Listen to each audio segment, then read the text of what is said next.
Hello friends! Today I want to show you this joystick and pedals that I've been working on. It's for flying flight simulators, especially in VR. It has a gimbal down here with dual cams for both axes and these amazingly precise magneto-resistive sensors for picking up the motions. And it clips onto a pipe chair down here.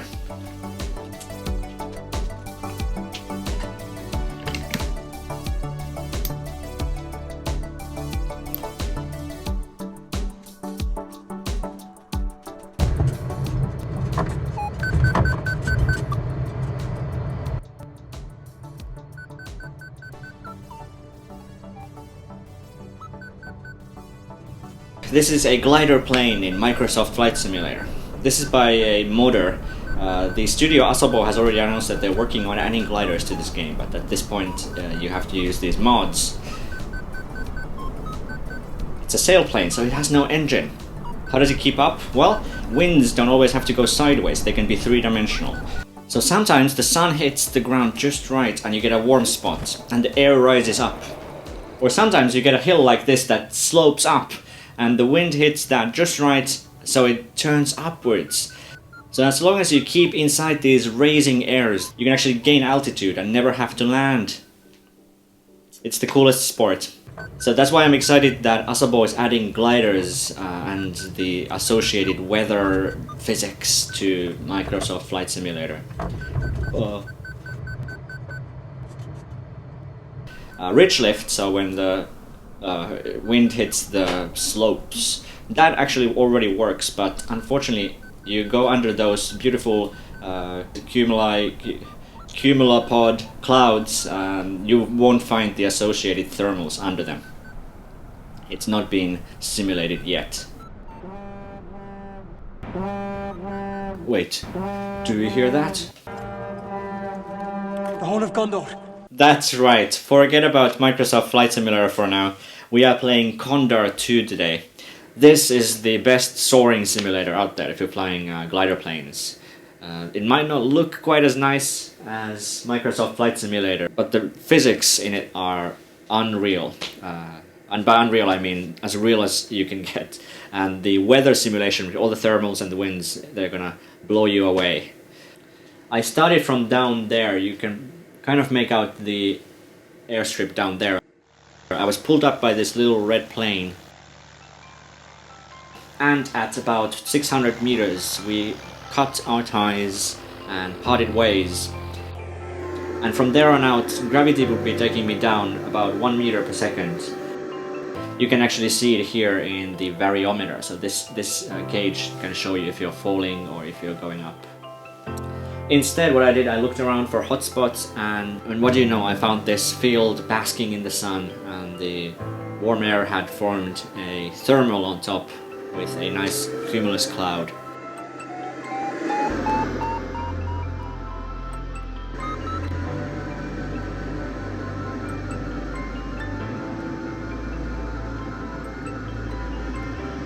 One thing led to another, and we're already at 1.3 kilometers height.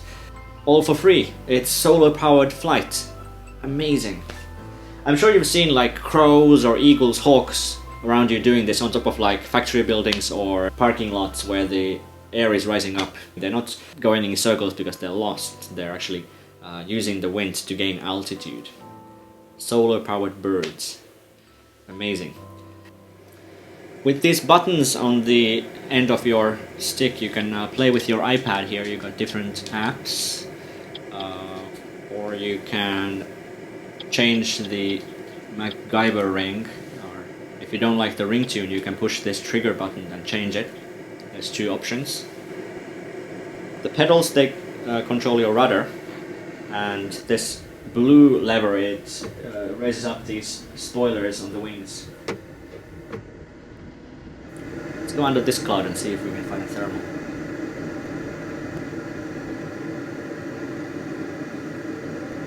And sure enough, see? Oh, that's a big one.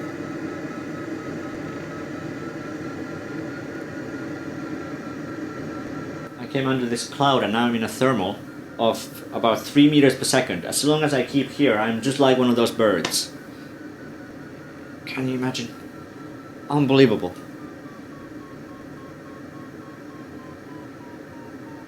We, as humans, we've been watching these birds do these circles, flap their wings, go up in the sky. Total freedom. We've been looking at them for 10,000 years, dreaming that we could go and join them up there in the sky.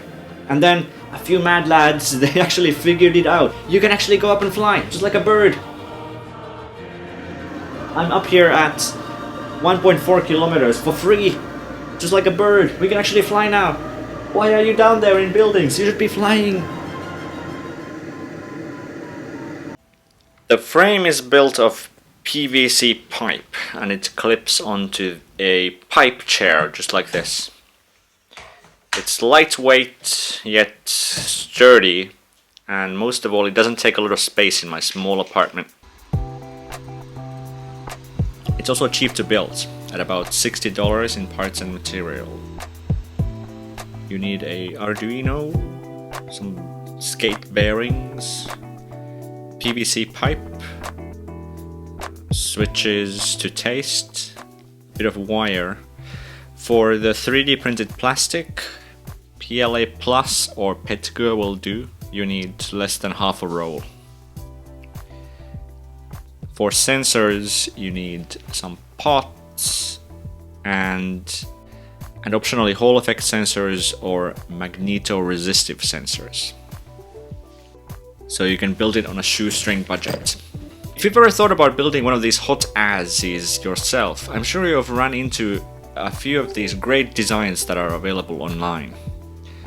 I'm sure these are better than mine in many ways. However, I happen to live in a very small apartment and I can't easily work with wood or metal.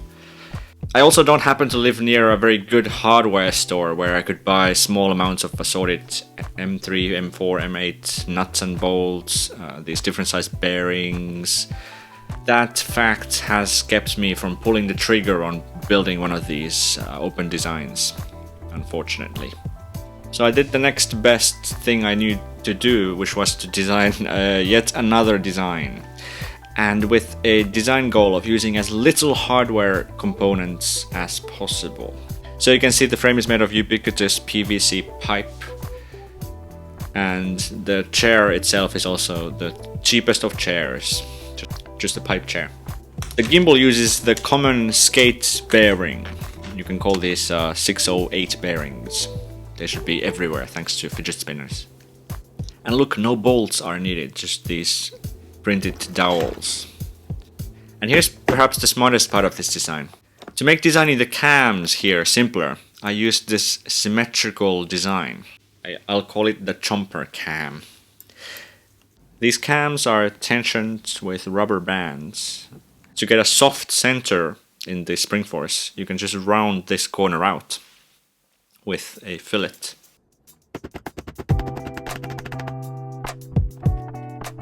To mount the bearings, you could go out and get some bolts and collars and whatever you need to mount it, but I didn't want to get into the nuts and bolts of all that. Instead, the bearings are slid onto these 3D printed dowels. Don't worry, they're printed in a strong orientation and they only ever experience shear forces instead of bending. I'm sure the frame will break before these do. The frame here, it slots together like a puzzle and then locks in place with these dowels. It's all designed to be a friction fit with the structure, so the dowels, they deform into place and they make the whole piece absolutely solid. Because of that, the only slop in the whole mechanism is from the bearings themselves, so make sure to pick bearings with as little slop as possible. Or if you have any combined SMG rounds left from Half-Life, I found those to be quite suitable too.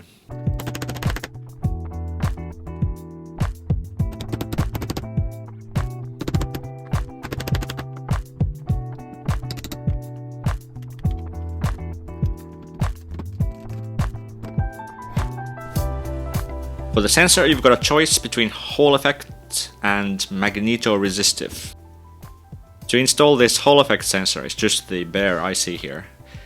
You'll need to place a random magnet here, a little outside the turning axis, with a magnetic pole facing out like this. Then the bare Hall effect sensor is placed near it, like this, with the sensing plane parallel to the magnetic field lines. Instead of my hot glue mess, you can print a proper holder like this for the magnet and the sensor. The Hall effect sensor, it gave me this many steps over the 20-degree movement. So it's about this many millimeters of minimum movement for one step. So this is totally enough to play. Let's swap this Hall effect sensor for a digital magneto-resistive sensor. With that I got this many positions over the 20 degrees angle. So that's sub-millimeter position even with such a long pole. It literally senses you slightly brushing the stick with your finger.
I modeled this stick head after a modern glider plane stick.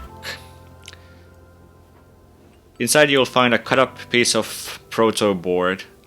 To make the face I lined up these buttons on the PCB and then just took a photo of that. And based on that I cut out the faceplate. I'm not going to see this in VR, but I decided to try and add labels to the faceplate. I printed the labels on the printer bed in white, and then on the same plate, without clearing it up, I printed the black plate. Here you have a directional stick. The X is for cancelling. You can use PowerPoint, record video, open new tab, launch missile. And instead of a trigger, this glider stick has this Need for Speed button down here. To connect the stick to the Arduino, I used this 8-lead Ethernet cable. In order to have more buttons than 8, the buttons are arranged in a multiplexed matrix with some diodes.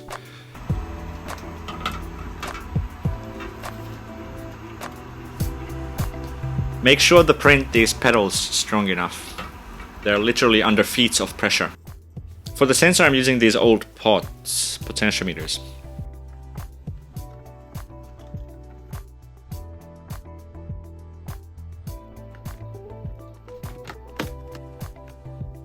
I told you this was a shoestring budget. The shoestring here goes around a pulley here and ties the pedals together.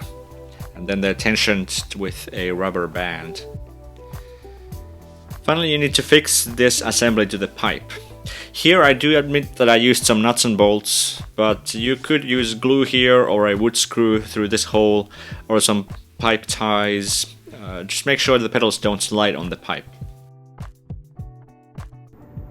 Now to take off in a glider, I want you to depress the clutch, put the stick in first, and slowly give it some throttle while letting go of the clutch.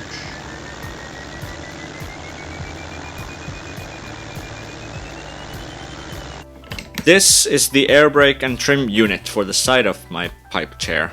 Trim is used all the time in gliding to set your attitude. This assembly is very custom for my particular chair. I just took a photo of the side of the chair and literally built this mount around the photo. If you want to print to your own, you'll need to move these faces here to match your chair. You could use this lever as a throttle for powered planes.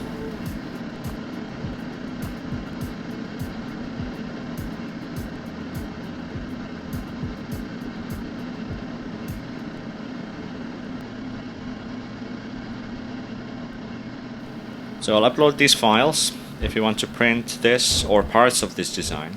I myself plan to expand this design with a more helicopter-like stick and then a collective on the side.